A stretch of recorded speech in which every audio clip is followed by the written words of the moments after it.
I'm speaking here with Gianna Kozlović, who is currently in Germany, where she's studying for her master's in viticulture at the young age of 23. This is so impressive, Gianna. Welcome, first of all, and thanks for taking some time to chat. Thank you, and thank you for the kind words. So you have been around wine all of your life because Kozlović Winery has been around. Well, you've owned the land since 1906, so it's been in your family for generations. Yeah, exactly. Since 1904. So actually, it's been more than 100 years that we, as our family, live in the exactly same position as we live in today, and we live in the same house as that was built in 1904. So yeah. Amazing. And you were saying that even as you've grown up, the winery has really expanded. Yeah. So when I was born, we had a little area. My dad was the only one that was making the wine. And then I remember when I was 2 or 3 years old, my dad took a man to help him to work in the winery, which was the first person, employed. And he is still working with us. So he's our first employee, and we are very, very proud to have him with us still. And ever since then, there was more and more work to do. And so we started hiring more people, and we came to the size that we are today, to having 30 hectares of vineyards. Wow. And a lot of really world-class wines, and you've been noticed by Decanter and Master Sommeliers, and you've had a lot of fabulous press for your wines.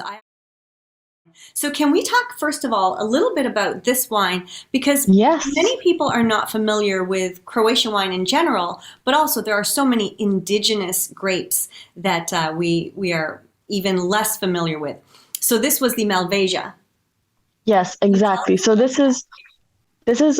so the full name of this variety would be Malvasia istriana, because where we are located, it's in Istria, which is a region on the far west of Croatia. But Croatia is it's much bigger than just Istria. We have so many varieties, but the number one for sure would be Graševina, also called a Riesling Italico or Olaš Riesling, which is the number one produced in Croatia.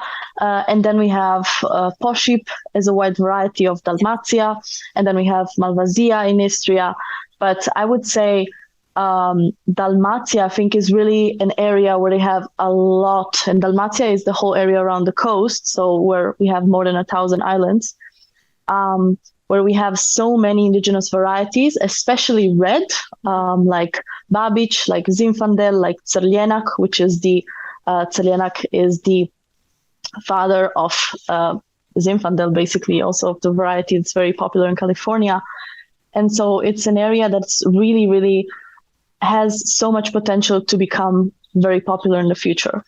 And even in Istria, we have a lot of different varieties that are indigenous, but they're not very popular. They're not really used. So Malvasia istriana, which this wine is made of, is the most popular by far, and it's about 65% of the viticulture area of our region. Wow. And this wine right here is, I believe you have the 2021, the fresh, or maybe the 2020. It is. And I'll put my glasses on for that. It's the 2019, actually. It's the 2019. Okay, that's very good. I personally believe that Malvasia usually is drank fresh. So this is a dry wine, and it's made just by 100% Malvasia, and it's made to be drank in the season. Mm-hmm. So fresh without aging. But I personally believe that even this fresh wine can be aged for a very long time, even 10 years. We tried some Malvasia that were aged for so long, and they were absolutely amazing. So I think, I don't know what do you think about it, but in my opinion, the more time you give it, the more it develops in the bottle. But usually it's very fruity to floral, more on the fresh side, but it still has a quite mouthful. Yes. Because it does ripen very well. And our region is a Mediterranean region, but we do have usually dry and hot summer. Mm-hmm. With winters that are very mild. So the area is quite warm. Well, I'm not a sommelier or a wine student, but I have been talking and working in the world of vegan food and wine for about 10 years. So I've learned a lot from the somms that I've worked with and the other winemakers and such. And what I really loved about this wine was that oftentimes people say, I only drink red wine because white wine has no flavor. But this one has Mm, a lot of flavor to it. It is thicker in a way than many white wines. It just has more hmm of a lasting flavor on the palate. And I really loved it. It's so fresh. It paired so well with the food. And it was just an easy drinking, very tasty wine. So I really enjoyed it, as did my friend who was here for the dinner that I made. So you had two happy customers who are both planning to head back to the wine store to pick up some bottles because Oh, I'm very glad. yeah. I'm very happy. And Yeah. well, your wine, this one that I did try, it's hmm 13.5% alcohol. This is no hmm light. It packs quite a punch. Yeah. I think that also contributes heavily to the mouthful of the wine.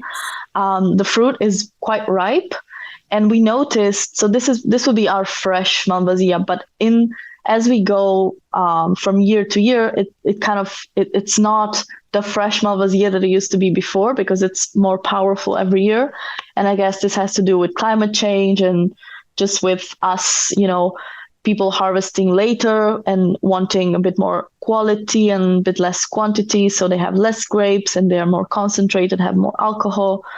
But we do make another wine, which is a blend of Malvasia and of Sauvignon Blanc, which is actually the freshest wine that we produce. And that is very good for the summer because we noticed our Malvasia is kind of starting to be maybe a bit on the stronger side. It's still fresh, but it's definitely more powerful than it used to be. Well, I mean, that's either a good thing or a bad thing. If you're just wanting to have one glass with dinner, then it's perfect. It could be a bad thing because it's also very easy drinking. So you could easily drink Oh, yeah. 2.5 glasses and not realize and then be knocked out. Yeah, and then fall asleep. That's right, just like you did when you were 5. Yeah.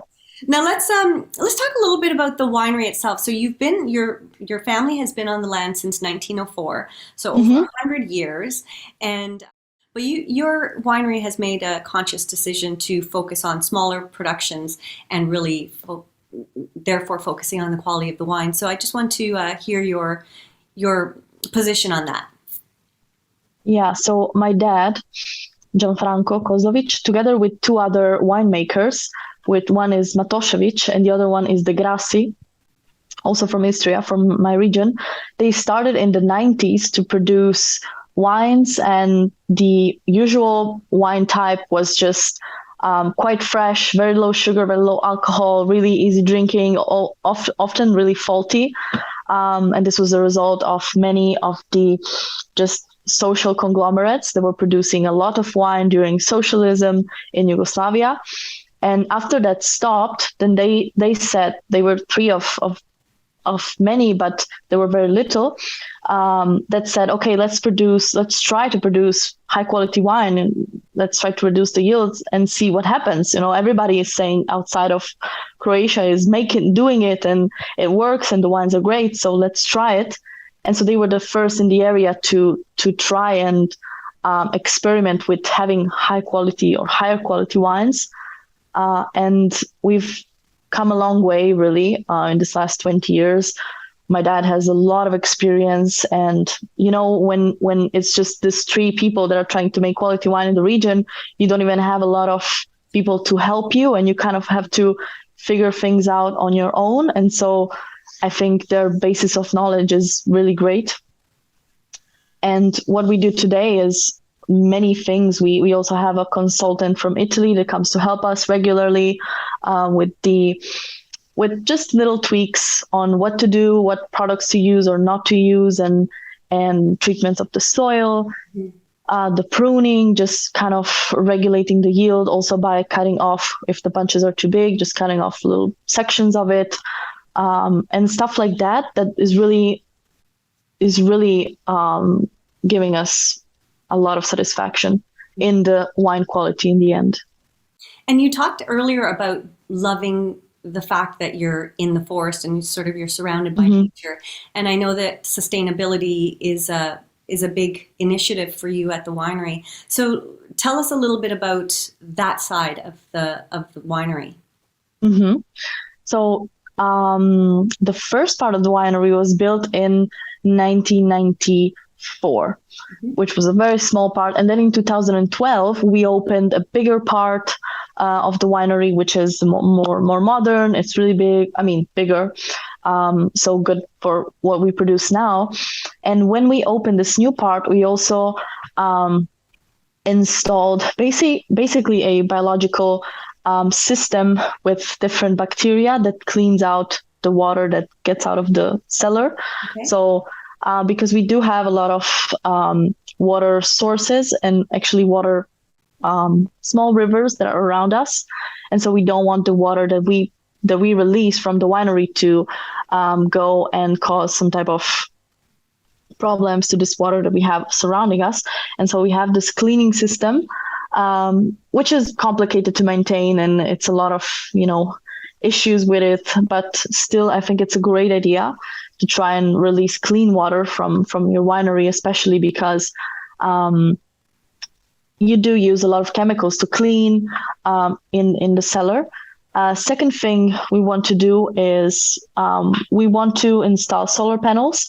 That is our plan for the near future. We installed a electrical charging unit for electric vehicles in front of our winery for the visitors. And then from last year, we did a organic treatment in 2 of the vineyards, and it worked really well. So this year, the whole winery, the whole vineyards, actually, we're treating them organically. Okay. And we're trying to see if it's something that can work for us, that it's really sustainable in the long term to just treat organically.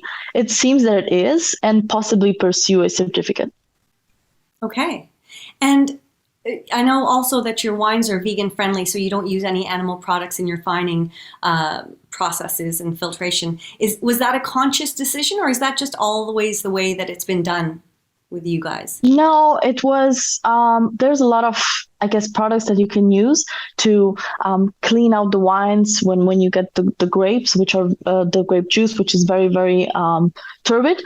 And it was kind of not really a conscious decision, but there's a lot of good products that come from peas and from potatoes and from different types of vegetables that you can use that are actually a very good alternative to the different type of other cleaning products that actually derive from animal that are of animal origin.